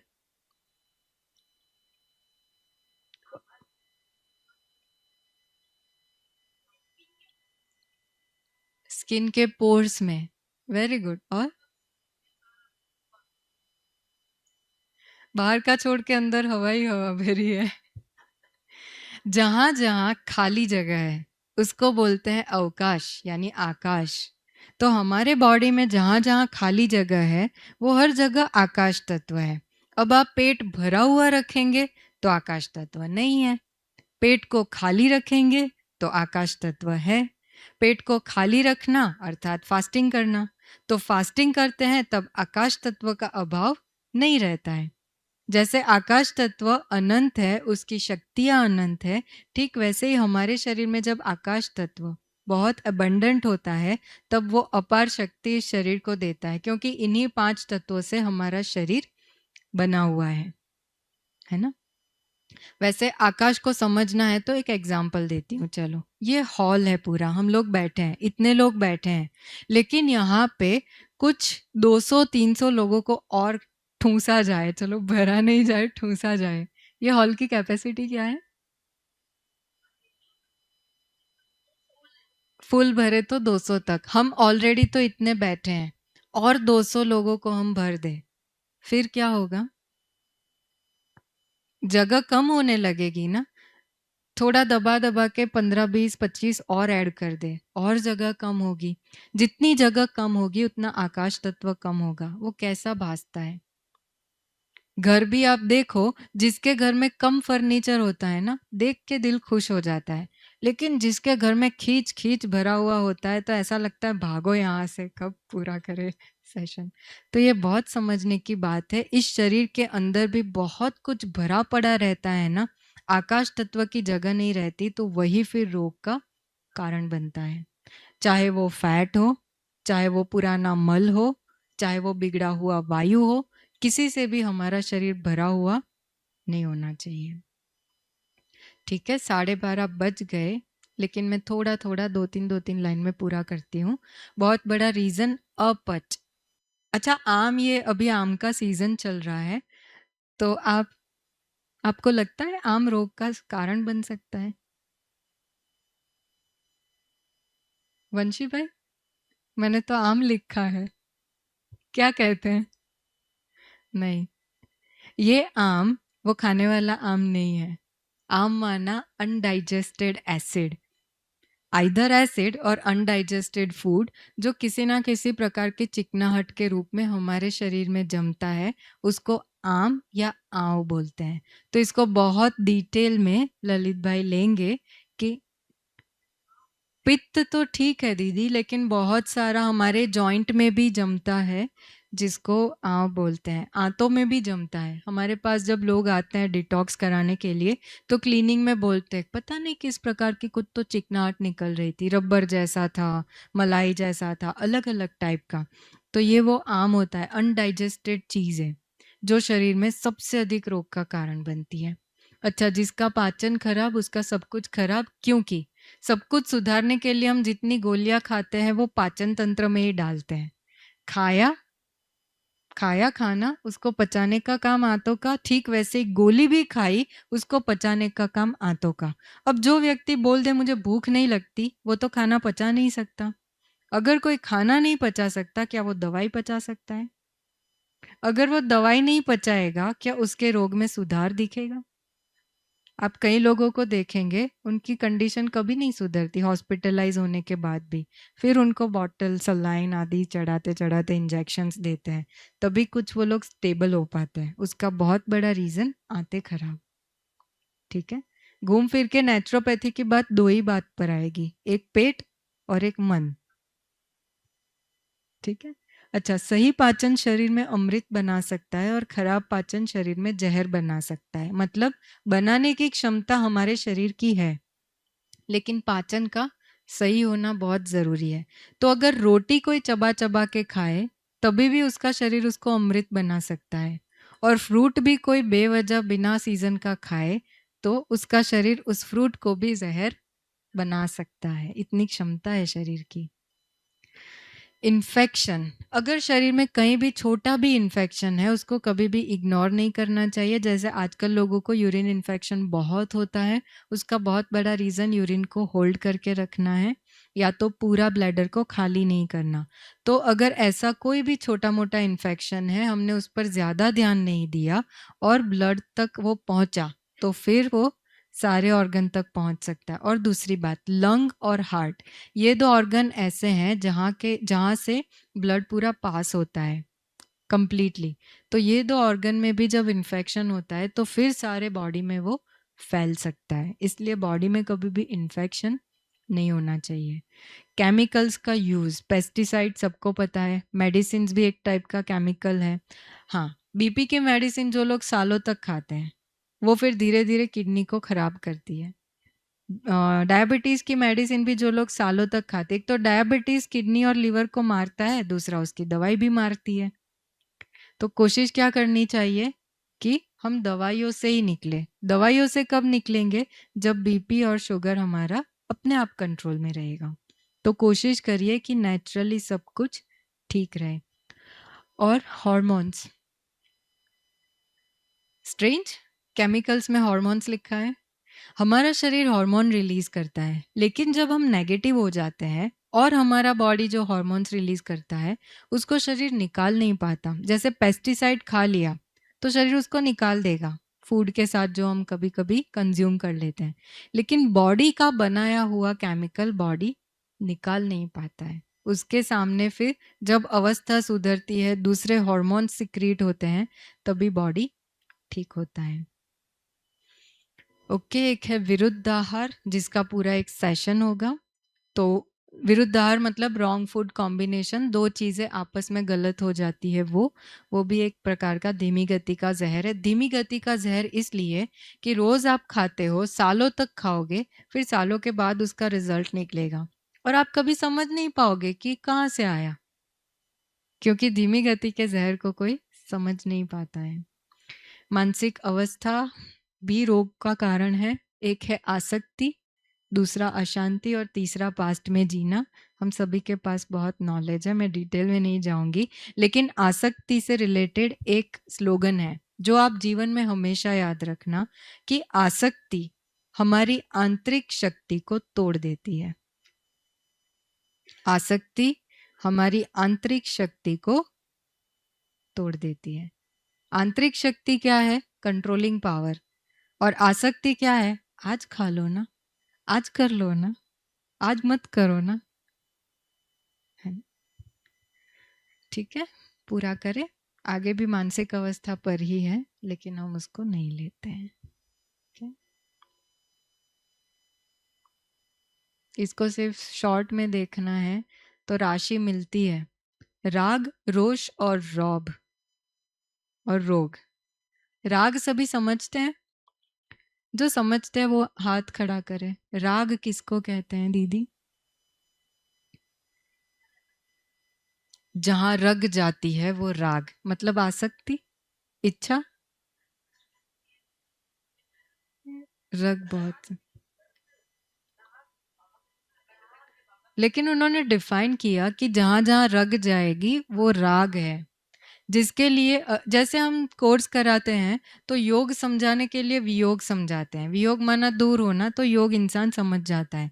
तो राग को समझने के लिए वैराग समझो, कहीं बुद्धि नहीं जा रही है, जो आपने कहा रग नहीं जाएगी, तो राग, राग ही काम है, कामना है, लोभ है, मोह है, हर चीज राग के अंदर है। और रोष माना दबा हुआ गुस्सा। अगर किसी को सिर्फ नोट करना है तो ये सारे रोष के स्वरूप हैं। छोटी छोटी बात में रिएक्ट करना, टॉन्ट मारना, किसी को नजरअंदाज कर देना, जानबूझ के काम में देरी करना, है ना, चिड़चिड़ा हो जाना, उदासी आना, दूसरों को खुश करने की कोशिश करना, आत्मविश्वास कम हो जाना। हाँ, हाँ,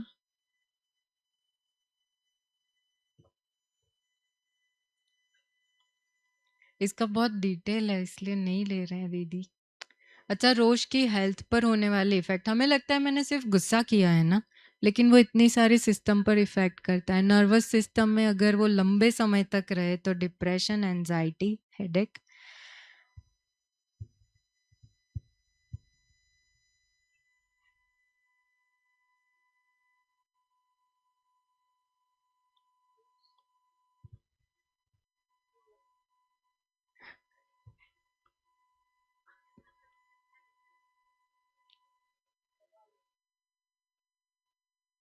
अच्छा, हार्मोनल चेंजेस भी आते हैं बॉडी के अंदर, और पेट दर्द, सिर दर्द, ये सारे जो कारण हैं, एक ही वजह नहीं है लेकिन ये भी एक कारण है।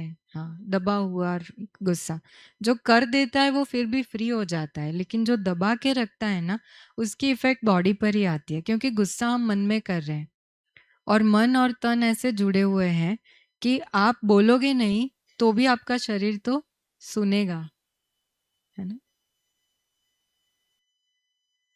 अच्छा, राग भी हमने देख लिया।